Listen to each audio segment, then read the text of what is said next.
Hey all, welcome to Parker's Reef. On today's episode, we're going to see if you and I can solve the mystery that is occurring in Jason's cade.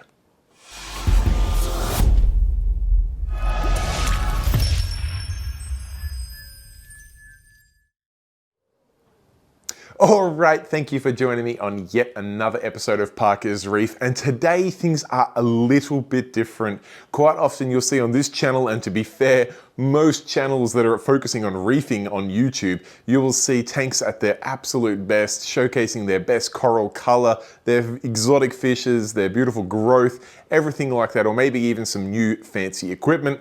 Today we're going a little bit the other direction. Jason, a good friend of mine who is an incredibly experienced reefer, sent me a message during the week and said, hey, is there any chance you could pop over and have a look at my tank and see if there's anything obvious that I'm doing wrong? Because I'm just not getting the growth and color in particularly my SBS that I was a few months ago. Now, I never expected one that I would be able to go over to Jason's and just see something really obvious off the top of my head, but I did not want to turn the opportunity down because I do know that sometimes even just having another like-minded reefer there, just to sort of throw ideas out and spitball some ideas back and forth, you can uncover something that you'd sort of just put in the back of your subconscious and didn't realize that you'd done, and maybe it's affecting your tank. But also because I managed to twist his arm into letting me film the conversation so that we could share the whole process of trying to troubleshoot what's gone wrong with the tank with all of you guys at home, and see if any of you out there have some good suggestions on things that we can try. So without any further ado, I'm going to roll the interview I had with Jason. We're going to have a look at his tank, and let me just give you the forewarning. The tank actually looks really quite good. When I got the SOS call, I was expecting things to be much, much worse. But I know Jason, and I know his tank has looked a lot better before. So we want to try and get those SPS peaking back to that brilliant color they had before. So let's see if you and I and Jason can solve what's going on in his 4-foot cade. All right, I am here. I'm only about 10 minutes from home. Jason lives super, super close to me, and I've come over to have a look at his tank, which on first sight, Jason, this looks incredible. It looks really nice, but you're telling me we've got some problems with a little bit of SPS color and maybe even some STN on some SPS that we want to have a look at and just do some sanity checks and see if we can sort things out.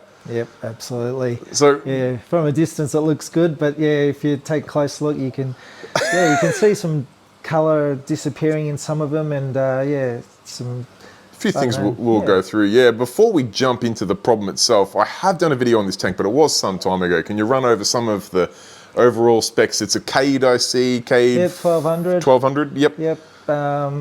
Running radians with T5s on there, which I think might have changed since the first vid. Definitely. Yeah, I just I love listening to podcasts on reefing, and and I don't know, it just seems ideal to have that bit of extra, especially if the T5 lighting. Yeah.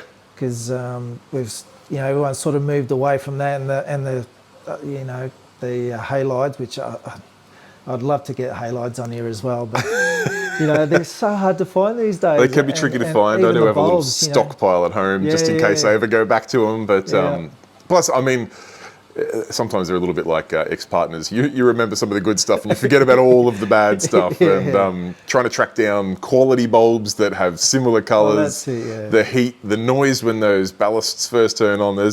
Plus, in today's day and age, the power draw is also huge. So, they do give great coverage and grow things beautifully, but there is some downsides. Yeah, absolutely. And but you hear of the people that still use them, and they're just, I don't know, there just seems to be a little bit of difference between great and extraordinary coral growth and colouring. So, but I mean, now you've got 2 XR30s, an XR15, and then 4 T5 tubes, the full length of the tank. So I can't imagine par or coverage is the problem here. No, well, that's just it. I guess going back to our last reefing meetup for the Geelong Reefers, this tank was just, the colours were just popping unbelievably, and the growth was insane, and so somewhere between then and now, something's gone astray. So just to give some timeline on that, roughly how long was that? Was that 4-6 months, something like that? Yeah, I reckon a good 4 months. Yeah, okay. We'll say 5 then, in between. Yeah, sure. Yeah. So somewhere around the 5-month time frame, things have gone from absolutely exploding of color and getting good growth. Things have just muted a little bit. And can you point out a couple of things? Oh, actually, I should ask, how long has the tank been running for now, just to give us some perspective there? Yeah, I guess well over a year now, a year and a half. Yep.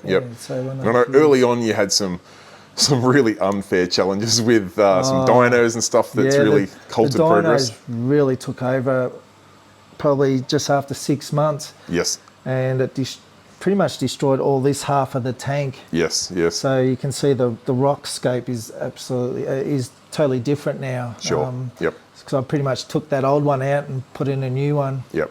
Everything, it was just covered with bacteria, and it was just easier to take it all out and almost start again. Afresh. Yeah. And this all rock work was made with live rock, so which I just wanted to get that good bacteria in there and good try diversity. and balance that bacteria back in there. And that, along with the help from, is it Max Dino Group on Facebook? Yes. Yep. There's some real dino experts on there. There really is. Big shout out to Mac and everyone on that group that help reefers around the world with their dino issues. That was really helpful. Yeah, they're great. All right, so the tank's been running for, let's say, a year and a half, and the last 4 to 5 months, things have, instead of finding the next gear, they've gone back a gear. We've lost a bit of colour and growth. And the first one to really show the signs of that was the TNT there. Yeah. The Green Goblin, sorry. The Green Goblin. Well, even the TNT's a little muted, and same with the Green Goblin. It's not as bright. And it lost a lot of colour, almost went pale all over. And it's starting to get colouring back, but you can see there's patches where it's sort of died off. So Okay. Yeah. I mean, there's a few other bits and pieces there. So, we're looking at a little bit of loss of colour there in the TNT, the Goblin, which has come back a little bit, but it's definitely not as rich as it normally is. And then there were some other spots up here. There's been a little bit of STN and a little bit of brown out on some pieces up there that, were really finding their feet before and really pumping along. Even the Walt Disney up here, it's probably like 80% or 70%. It's doing fine. It's got polar extension. It's got some growth on there, but it's just not popping the way that it probably should. Now, I'll go through the process of elimination. We say it happens in the last 4 or 5 months, and you also say that since I've been here, you've changed the lighting. Wouldn't coincide with roughly the same timeline? No, because some of the growth and the colouring, for instance, confetti. Yes. And the that nice yellow and beside it, that's got some great colour and growth on it. Yeah, really those nice two have just they've been stunning the whole time and have grown and coloured up really nice and haven't seemed to really lost anything. So they've really done well under the conditions. And the Monty, the green and red Monty, they're just both loving it. They're almost taken over the whole tank. I really should have put them lower down. Yep. But just out of curiosity's sake, the lights didn't change around that same sort of time? They did. Okay, so it's a possibility. Yeah, it is a possibility. I mean, and when I say the lights changed, you added the extra T5s, yeah? Yeah, pretty much. Yeah. So it shouldn't blast things. Have you done a par test since adding those lights? I've never done a par test. Okay, all right. Well, we've got a couple of leads there. There's some things we can check out. I mean, I wouldn't think the addition of T5 would cause corals to lose colour. I would expect them to gain colour. If they were getting blasted with too much par, which personally I almost think is impossible. I know there's a lot of very talented reefers out there that will tell me that it absolutely is possible, but I find you can give a SBS a heck of a lot of light before it really gets upset. And you do have a decent amount of light there with the Radians and the T5s, but I don't think, particularly we're looking like the Goblin is fairly low, so is the TNT, compared to the two pieces up here that are loving the extra light. And it definitely doesn't seem to be the smoking gun, but it's a potential thing there. Par test probably wouldn't go astray, just to see where things are at and maybe stagger the LEDs and the T5s throughout the day just so that they don't get, 8 hours a day of 800 par or something like that. It could be an option, but we'll keep going through it would be interesting to find out. We'll go through the motions and see if there's anything else we can look at. Apart from the light, has there been any other changes to the tank in that sort of time frame? Well, I did I started getting a bit of bacteria back again. Okay. Yeah, some dinos. So I took some of the sand out where it was constantly coming back. So Okay. thinking that maybe there was some metal in the sand that I hadn't noticed. Yeah, possible. So, which, I mean, it could still even be in there. Because I have noticed that doing a water change, they seem to perk up a bit. Okay, that's definitely a big clue. Yeah. Yeah. So I'm not sure if that's a possibility. And a change, I guess, but I mean, this has only been in the last probably month. Yes. I've put in the Apex system and the Trident, so Yep. changing the testing. Yes. So I did have the Reef Factory. Reef Factory. Yep. Yeah, I had the Reef Factory alkalinity tester. Okay, yep. You've moved over to a Neptune Trident, so you're getting all 3 parameters now tested. Yep. And I mean, well, that gives us a little more information. That your parameters have been fairly stable in that time frame. Hasn't been any swings. Sort of have, yeah, absolutely. Yep. Occasionally, I would get an elk swing, but this would range over maybe 2 or 3 days, where the elk would go from maybe 7.3 to 8. Okay. Yep. So, I mean, it's nothing drastic. Yeah, that's what I was feeling like. Yeah, I wouldn't be too concerned with that. I do want to come back a step to when you do a water change, you see a bit of a pop in them temporarily. Yeah. What sort of percentage water change are you doing to see that? Yeah, probably about a 20%, I would say. Okay. Yeah, 25%. How long do you think things look a bit better until they fade back again? Yeah, few days. A few days, yeah, right, okay. Well, it's definitely another clue. Not a smoking gun yet, but definitely a clue that it would definitely seem like something water bound if you see a change from a decent water change, albeit short-lived. Which leads to the next question: have you done ICP tests on the tank of late? I have done an ICP test, and everything came back really good. Okay. Which is just like, that's frustrating. Yep. Yep. This hobby, you gotta love it, don't you? The challenges it puts you through. Absolutely. If it was easy, it would be nowhere near as exciting. But I will admit, whenever I hear of people doing an ICP, I always tell them, you want something to come back terrible. Yeah, you do. And people are always like, what do you mean? I want it to come back perfect. I'm like, no, because rarely people do an ICP test because things are great. They normally do an ICP test because something's not right. And you want some element to come back off the charts or not there or something, so you know what the problem is, you can address it and fix it. Yeah. In this case, not so much. All right. It's still interesting that a decent water change does give a very short-term little pop of colour and growth, and then whatever that element that is either oversubscribed catches back up, or something that's undersubscribed gets depleted again. Interesting. The other thing, and I know you run a Neptune, so we'll probably be able to see it. We're talking about the last 4 months. Whilst it has been a fairly muted and late summer here in Australia, we have come into the warmer months over the last, probably not 4 months, but over the last few months. Temperature in the tanks remained fairly stable? Well, actually, before I got the Trident, the temperature did sort of hang around the 27 degree mark. So did get up there, and I was thinking with the addition of the extra lights into the summer months, potentially a little bit of temperature swing could be upsetting things. Yeah, but I've since getting the Trident Apex, I have managed to keep it down around the 20. Trying not to get it over 25 and a half. Yep. Okay. Yeah, so that should keep that under control. Yeah. And again, it probably doesn't lean towards water change showing a little pop of colour. It definitely seems to me that there is something either depleted or over-saturated in the tank, that the water change does give some temporary results. The ICP, have you done just one in that time frame, or you've done a couple? I've just done the one so far. Okay. Yeah. As much as I am a huge fan of ICP, I do sometimes find that sometimes elements can be a mistest. I know sometimes I've done an ICP and I get something coming back off the charts, I do minimal changes. I send an ICP off like a week later and it comes back perfectly fine. And I'm like, maybe it never was a problem.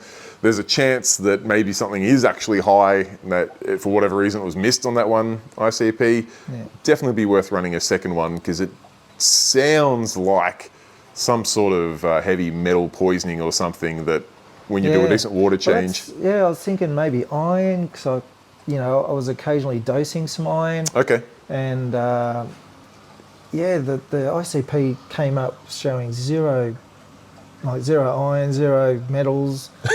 It's like just no smoking gun there at all. Yeah, okay. Everything was below or right on par where it should be. So yes. Yeah, it's like, if I had hair, I would have lost it by now. There is one other possibility that has just sprung to my mind, and it could tie a couple of those clues you've given us together. You mentioned about removing some substrate from the tank due to some dinos sort of starting to reappear. Now, I'm curious if it's a bacterial thing, which is, I mean, there is some advancements in the field that are making it possible to test for, but we're still at the crawling stage before we walk and run. Yeah. I wonder if removing some substrate has removed some bacterial home and has just taken a bit of that bacterial stability away. If you're doing water changes with natural salt water, that could reintroduce a little bit of that beneficial bacteria and very shortly lived get consumed up again and then come back to zero again. No, my salt mix is the blue bucket. Okay, Red Sea Blue Bucket, which is a quality salt, no doubt about it. Yeah. But I mean, maybe some biologists or scientists out there will be able to tell me if there's any sort of live bacteria that can survive a dry salt that then gets mixed in and added back in. But that would tend to indicate that it's probably not bacterial, unless that pop from the water change is coincidental. And the other challenging thing, particularly with reef tanks, is sometimes we can be looking for one problem and ruling things out because, we're looking at a water change, that makes things happy, so it should be water-based. But if there is actually two problems happening, they can sort of create a bit of an overlap of symptoms, and you can chase the problem around in circles. That being said, if there was something water-based causing the issue, you would think the ICP would show it. Yeah, absolutely. There was one thing this morning, I noticed every now and then my skimmer overnight doesn't happen during the day, it's just at night time. Right. The skimmer seems to just go crazy. You wake up in the morning, the cup's chock-is full, and and the water levels, I keep it quite down a bit so that doesn't happen, but occasionally it does, and I'm like wondering if something's being released in the water at night time. Okay, that is super interesting. Very interesting. Or even something environmental in the house or something happening at night. I'm thinking, is it the cooking? Because the kitchen's not too far away. We're not far from the kitchen. Is it? Does that sort of stuff really affect a tank? Which I reckon it would. It definitely would. How much of an impact is another question. Coming back to the water, the parameters you're usually at. We talked to temperatures normally around sort of 25.5-ish, somewhere like that. Nitrate phosphates. Nitrates I like to keep around 10. And phosphates 0.1. Yep, sweet. I mean, it's a bit high, but no, that's pretty much exactly where I run my tank. I know you and I have been in the hobby for some time, and it wasn't that long ago that was considered crazy high. You'd have to do an 80% water change, where today's reefer seems to want to keep a bit of nutrient in the tank. So it's amazing. I've heard of reefers keeping their nitrates up around 40 mark. And, absolutely. And their tank's just thriving. I really don't see 10 as a high value at all. No, I can assure you 10's definitely not causing you any issues. And then for the big three, the alk, calcium, magnesium. So my alkalinity I'd like to keep around 8. Yep. So sometimes it'll drop down to 7.5. Sure. I'm pretty happy with that. And calcium, it sits in between 400 and 450. Yep. And magnesium's, around the 1200, 1300 mark. So, fair call. Yeah. And with the Trident on board, you'd now see some... it keeps it really steady. Keeps it nice and steady, so there's definitely no fluctuations there. This is interesting. Now, has there been any other symptoms that we can use to try and piece together the problem? You mentioned there was a little bit of bacterial, dino-y sort of slime appearing on sand. Apart from that, and a little bit of colour loss in some corals. Has there been anything else that we can use to work out the problem? No, not really. That's about all the signs that have come across. Yeah, right, okay. Yeah, and it's mainly the lack of colour. Yeah, and interestingly, I mean, looking at some of the LPS and other corals and things in there, there's no shortage of colour in those, and you've got great extension on your gonies there. Heliofungi is doing fine. Zoas are loving life. Green star polyps is just doing what it does. Yeah. Well, it's funny because even last week, the polyps, they were still out, but they were short. Yeah, okay. Like, they weren't waving, so... There could be one other thing there, though, and we did briefly touch on it off camera, that you have had the addition of flame angel into the tank. And the yellow tang, yeah. And yellow tang probably less likely, although tangs are tangs, anyone can do anything. But I know from experience, dwarf angels do like to have a little nip on things. Oh, he's had to go at the clam a few times, but thank God he stopped. I'm like, I don't know which one to take out. It's either the flame angel's going or the clam's going. Yep. They've sort of found some peace with each other. Exactly. I do find with the dwarf angels, I mean, every fish is different, don't get me wrong, but my own personal experience of dwarf angels is that they will get a fascination. There is a bit of a flavour of the month. Yeah. And potentially things like the green star polyps being retracted a little bit could have been that was what he was interested in that week. Yeah. And was just curious on nipping away at those. And I mean, green star polyps are near on bulletproof anyway, so he wouldn't have made any dint on them, but could have just retracted. And they're growing out of control as well, so it's like, I wouldn't mind if he did that. Exactly, yeah. If you need to get your curiosity out, please do it on the green star polyps. It's definitely not what I would suspect would cause any sort of colour loss or anything like that on SBS, but coming back to that sort of situation where we could be looking at a couple of issues that are giving masking symptoms, things like the star polyps, I wouldn't be too hesitant on that. But yeah, just working through all of the changes that have happened in the tank over the last 4, 5, 6 months. Yeah. And even corals, over here, Duncan looks great. The Duncan's growing out of control. Even with the clown going in there and hosting in there, no trouble whatsoever. You can see the firework clove polyps on the side there, literally smushing themselves against the glass. Cyanarias, big, fat and fluffy there. And we've touched on some of the other SBS in the system growing quite well and having great colours.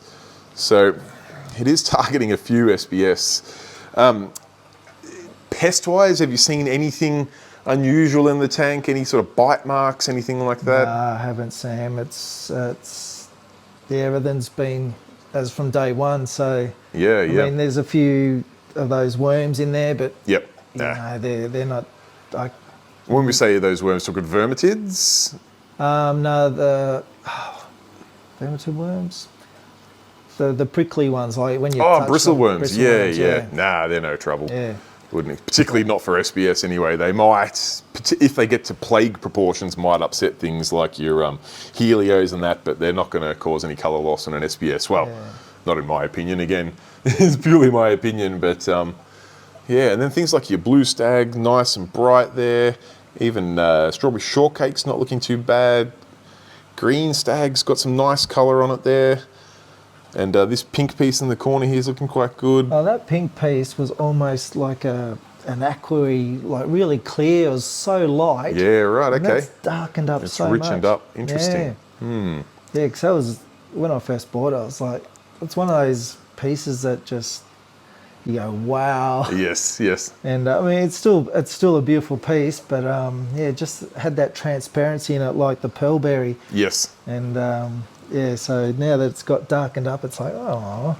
Yeah, it may come back in colour, particularly if we can suss out what is going on.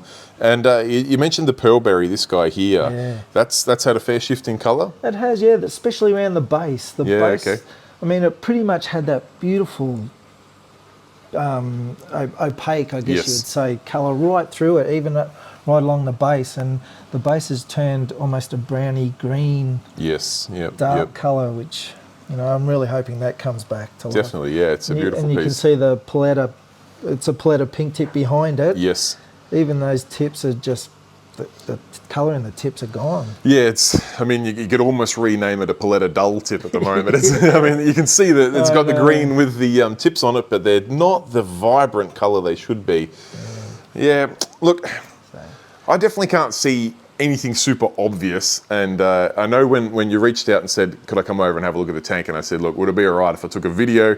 Because I know you're an experienced reefer, and you know, I never expected to find anything super obvious here, but you never know because two heads are always better than one. absolutely. Yeah. But expanding on that, I asked if I could do a video of it and go through the symptoms and the problems, because if two heads are better than one, then 20,000 heads are going to be better than two.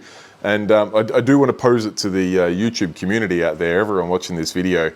If there's anything you think Jason should try, test, change, any theories, anything at all that you think could be causing issues. You've seen something similar like this before, where some SPS are just muting in color a little bit, others are still thriving, LPS and softies having no visible issues whatsoever, minimal to no pest sightings, parameters stable, ICP showing well, although I would be definitely keen to see a second ICP sent off just to, and where do you draw the line? I know if you go, well, if two said it was good, maybe the third will say something's not right, Yeah. but two just gives me a little sense of confidence that things, if they say they're good, that they should be good.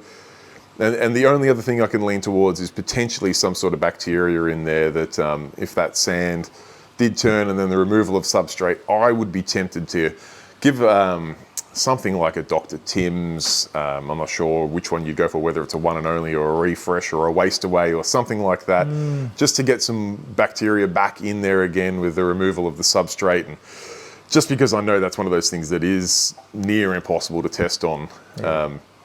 That's definitely the direction I'd be looking, but I'd love to hear what the community out there has to say. And I know you'll get swarmed with. I'm looking forward to hearing some replies to help out. The challenge will be picking which one of the thousands of suggestions you get to try. But if everyone that does have an opinion or something to suggest, please do put in the comments below, because Jason and I will be scouring those very, very, very finely to see if there's anything that would be worth trying. But while we're here, I mean, I don't want this video to be all doom and gloom, because, I mean, apart from a little bit of muted SPS color, the tank's looking fantastic. Yeah, it is. Like I said, the confetti.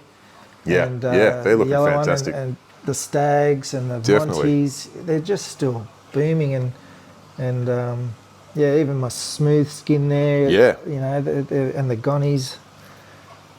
Yeah. They're still beautiful on the Duncan and.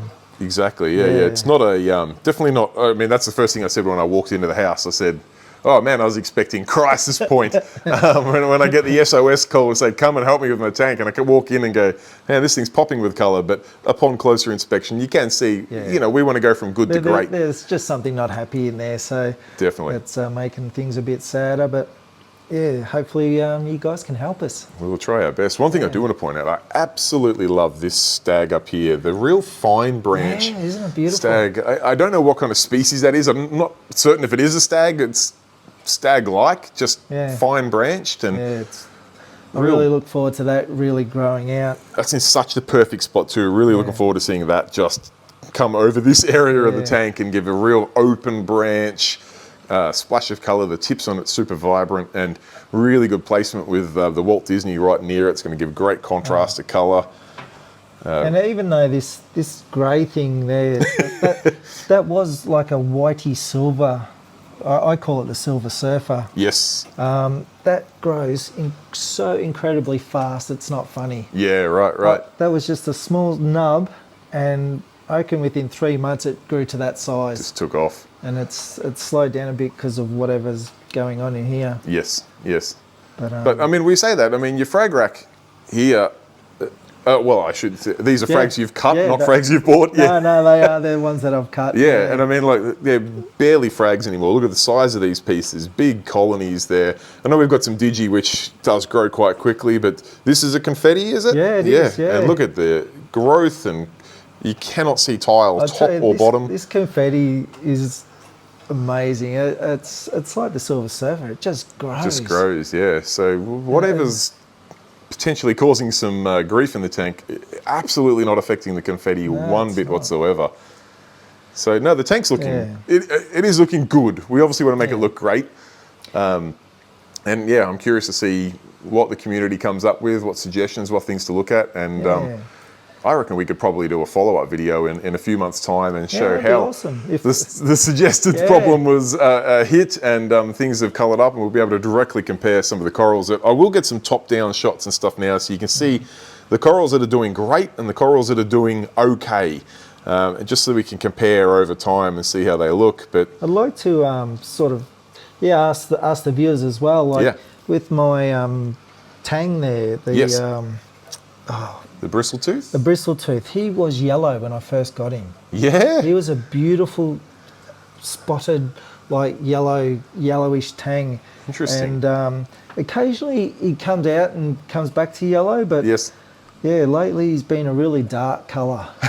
So I'm wondering if the condition in the water has something to do with. Just could be another vital clue. Yeah, and that's happened same sort of time frame. Yep. My only other thoughts to that could be if he was a yellowy hue and the yellow tang's gone in, and maybe he's tried to just shift a little bit just to maybe not be viewed as a threat.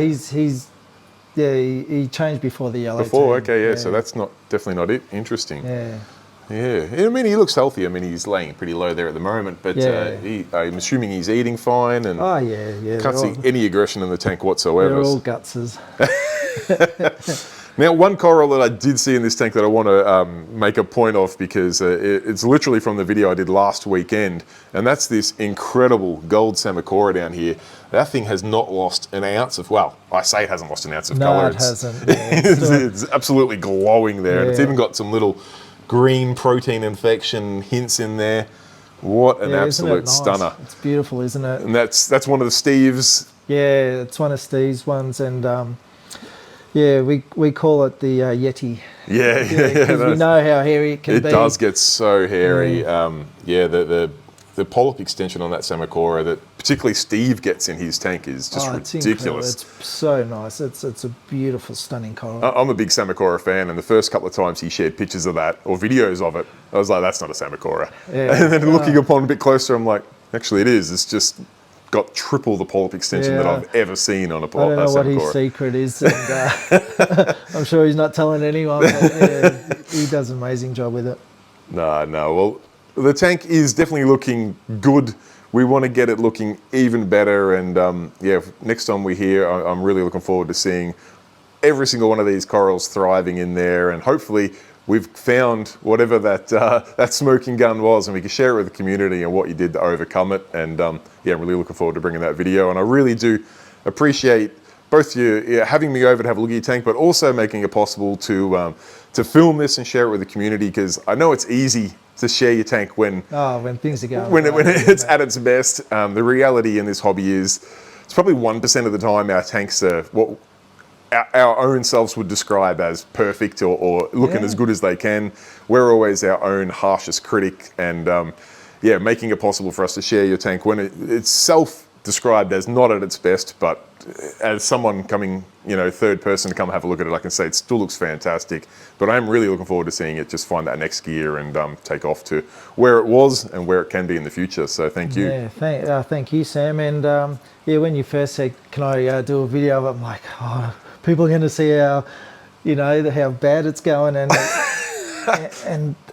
but that's what this hobby's all about. It's about reaching out, and even the likes of someone like me who has been doing this for like 30 years can still have a problem, and absolutely you're not alone. If your tank's suffering, reach out to your fellow reefers and ask for help. Social media is